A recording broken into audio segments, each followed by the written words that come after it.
Shalom Israel, un tema previo, semanas anteriores, hablando acerca de los escritos de los discípulos, tratando de encontrar el hebraísmo, pero más allá de encontrar el hebraísmo, tratar de encontrar sentido a las palabras de ellos. Porque tal pareciera que hubiese contradictorias a la Torah o un rechazo de ellas en personas netamente judías, es algo no concebible. Que hubiese un rechazo o una anulación a la Torah, principalmente a don Yeshua HaMashiach. Realmente una persona judía, circuncidada al octavo día, completamente de padres judíos, habiendo nacido en Israel, habiendo nacido en la ciudad de Judea, no podemos encontrar algo de esa magnitud, que rechace la Torah del Eterno. Entonces, a través de estudios previos, hemos venido exponiendo los modismos, las culturas, las maneras y los gobiernos que había en ese tiempo. La semana anterior hablábamos acerca de que la keuná y el reinado se compraba por precio, con todo y que tú no fueses de ese país. Si en este caso Roma tenía el pie encima de dicha nación, ibas a Roma y le decías, quiero que me vendas, o tal vez no fuera solamente de Israel, podría ser de Egipto, podría ser de otra tierra, ibas y decías, quiero que me vendan dicha keuná, dicho reinado, y es el caso de Herodes. Herodes, rey de Judea, el cual él no era judío, pero llevaba a cabo esto. Pero Herodes estaba en un problema, Herodes estaba en un dilema. Tenía que agradar por una parte a los judíos, congraciar con ellos, porque una persona extranjera venir y reinar en un lugar ajeno, si de por sí hay veces que son de la misma tierra, no los quieren mucho a los reyes, cuanto y más de esta manera siendo ajeno, y procuraban incluso matarlo. Herodes llegó al grado de buscar casarse con una mujer judía para ver si congraciaba, solamente que su error de Herodes fue matar a toda la familia de la novia para que en el día de la Ketubá no hubiese ocasión para que lo mataran. Fue lo peor de ella, la mujer se deja caer de lo alto de una pared, muere la mujer. Pero así fue la manera de Herodes. En ocasiones queriendo agradar a los judíos y en ocasiones queriendo agradar a los romanos. Dice Hechos capítulo 12, versículo 1 al 3. Aquí vemos algo que tiene relación a lo que les estoy hablando. En aquel mismo tiempo, Herodes echó mano a algunos de la iglesia para matarles, y mató a espada a Jacob, hermano de Juan, y viendo que esto había agradado a los judíos, procedió a prender también a Pedro. Eran entonces los días de los panes sin levadura. ¿Qué observó Herodes? Que esto agradaba. Estos, por decirlo malmente, que no era así, estos revoltosos le están causando mal a los líderes religiosos que han comprado keuná por precio, que no se rigen conforme a la Torah, están causando problemas. Si yo los mato, les va a agradar. Ya mató a Jacob, el hermano de Yeshua, hermano de Juan también, dice, y vio que esto les agradó a los judíos, dice, pues voy a aprender también a Kefa. Esto lo podemos ver, que estas circunstancias les privaban a ellos de llevar misbot a una plenitud. En tiempos de Yeshua Mashiach y de Saulo de Tarso existían todo este tipo de cuestiones y existían también mandamientos y leyes de hombres expresadas por una corte de justicia, creando una multitud de mandamientos que ellos mismos no podían llevar a cabo. Esto lo encontramos Mateo 23 o Matías de 23, 4 y 5, un reproche del maestro a esta clase de fariseos, porque recuerden que había dos clases de fariseos, una a la cual pertenecía Gilel y otra a la cual pertenecía Shammai, que había 300 y tantas diferencias entre fariseísmo y fariseísmo.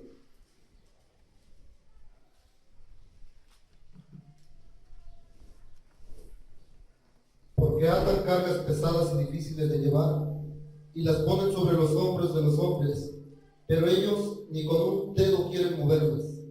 Antes, hacen todas sus obras para ser vistos por los hombres, pues echan sus filacterías y extienden los flecos de sus mantos. Para aquellos tiempos lo que regía eran takanot. Para aquellos tiempos lo que regía era alajá rabínica, enseñanza rabínica. Takanot son leyes rabínicas. Para aquellos tiempos tienen sus filaterías y otra cosa los flecos de los mantos, que son los sicción que se ponen, que los hacían más largos, y las filaterías las cuales se enredan, que supuestas los vamos tefilín actualmente, y demás vestimentas extravagantes y cosas fuera de los principios y modismos de Israel.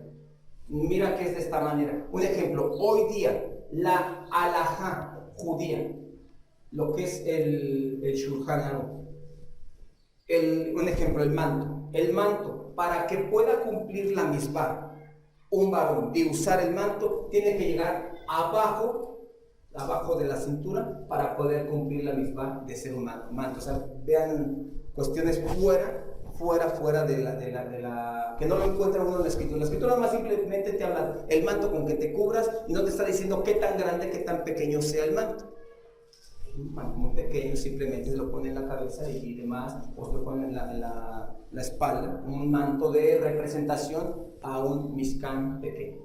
Eso de esta manera lo ve Israel, y hasta cierto punto lo ves de una manera elevada espiritualmente. Pero ya cuando tú le agregas que tanto largo, tanto así, tanto el otro, ya te está saliendo del contexto y empiezas a poner dichas cargas, y pongamos que alguno ya fue y consiguió su manto, fíjate que me faltan 2 centímetros, cosas de esa manera. Entonces se ponen cargas que ni ellos mismos pueden llevar. Ya estaba viendo estas controversias, porque no quiero pensar que Yahshua Mashiach estaba discutiendo con fariseos, diciéndole, ¿cómo se les ocurre ponerle la Torah al pueblo de Israel? No era la discusión la cual estaba hablando. Estaba hablando de las supuestas también cercas puestas a la Torah. Sí está bien poner cerco, sí está bien ser precavido, pero no a una extremidad religiosa, ¿sí? Vístete así, solamente de esta manera, solamente este color, solamente esta manera. Como no nos queda claro, como la Torah me dice claramente, recortar, no eliminar, tanto barba, tanto patilla, no me lo dice claramente. Pero claramente no me está diciendo que la deja crecer, porque con todas sus letras me dice, no la dejará crecer, solamente la recortará. Voy a poner una cerca y voy a dejar que me crezca muy largamente la patilla para que no vaya yo a errar. Pero si me está diciendo claramente, solo la recortará. También me está diciendo que no la no arruinarás, es decir, no la desaparecerá, no la quitarás. Entonces, 2 y 2 son 4. No está muy difícil, está muy claro. Es poner cercos que ni ustedes mismos pueden llevarle, dice Mashiach. Vamos a Galatillín. Hoy no voy a profundizar tanto en esto, incluso prácticamente voy a hacer como que tomar los versículos claves, pero no voy a dejar esto a medias, por decir de esta manera. Semanas posteriores vamos a ver esto, pero pareciera ser que nomás voy a tomar como que versículos claves. Galatillín capítulo 2, versículo 11 al 14.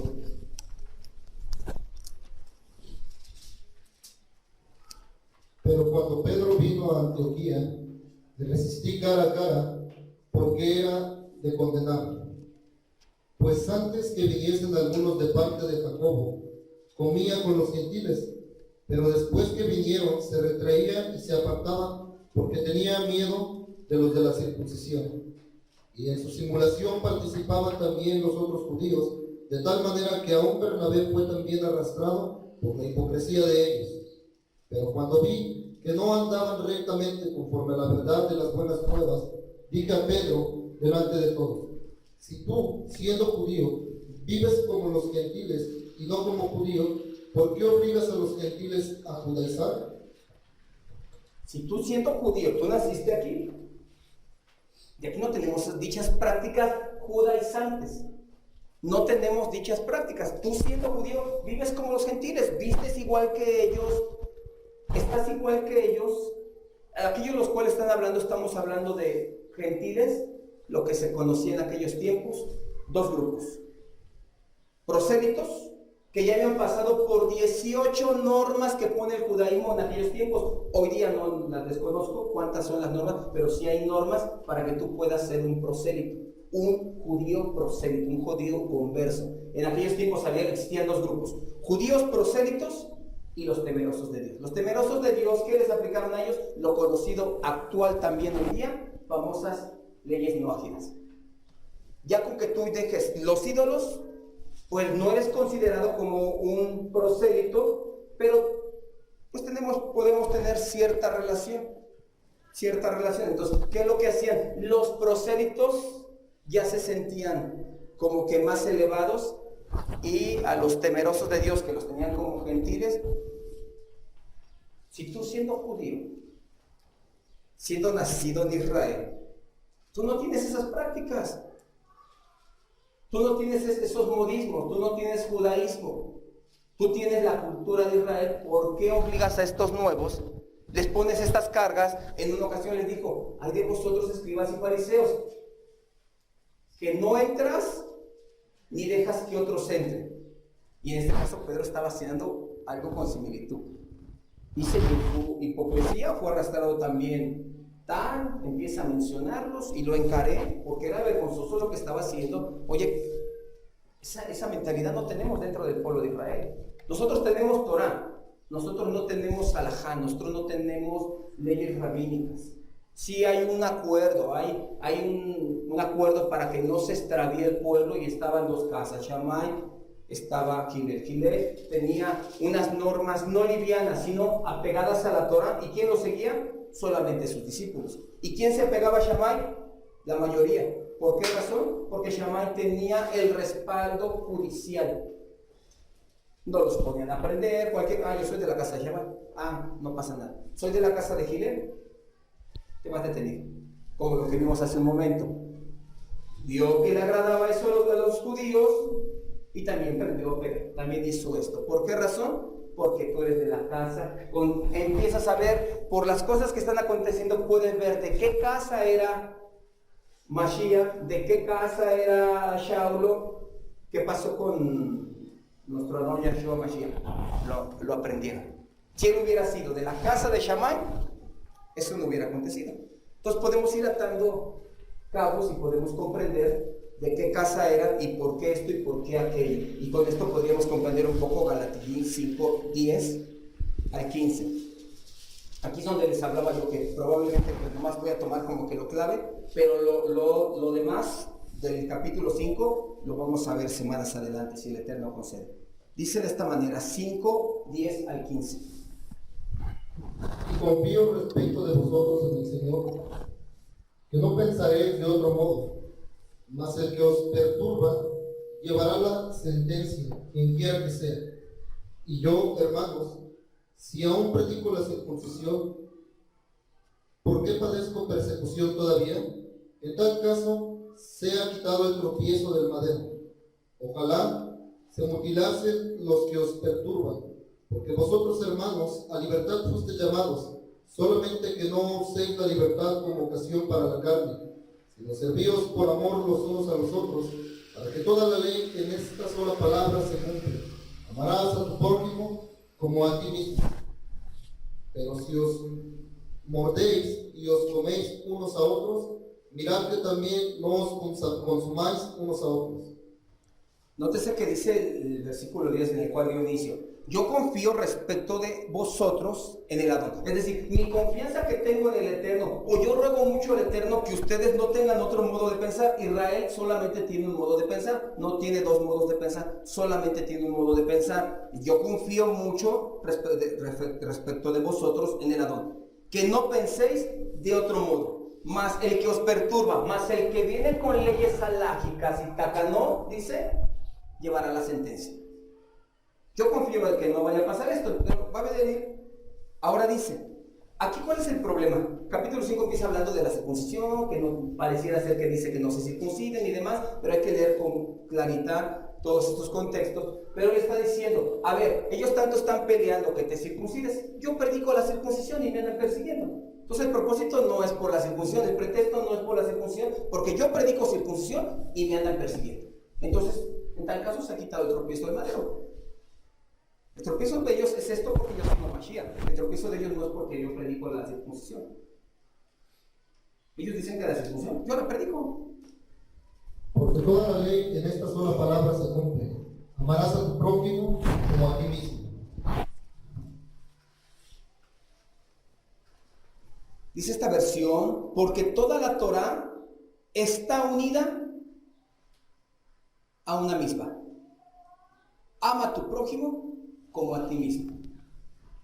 No está diciendo que todo eso se cumple. Toda la Torá está unida a esta misma, y si vemos donde aparece esto, Baikra 19:18 dice, amarás a tu prójimo como a ti mismo. Es uno de tantos mandamientos. Si no, cuando expresó en Baikra 19:18 hubiera dicho, dile, habla a los hijos de Israel que hagan esto, que hagan esto, que hagan esto, pero que si guardan esta misma, con esa guardan todo.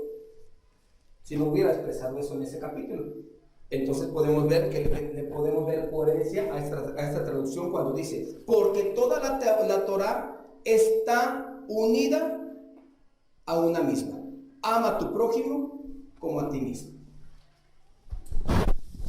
Entonces ya podemos entender un poco que la distorsión religiosa en los contextos de los escritos de los discípulos es meramente obvia, malintencionada, pero a medida que nosotros vayamos conociendo lo que pasó en aquellos tiempos, por qué decían esto, por qué decían el otro, por qué se conducían de esa manera, vamos a ir comprendiendo la verdad.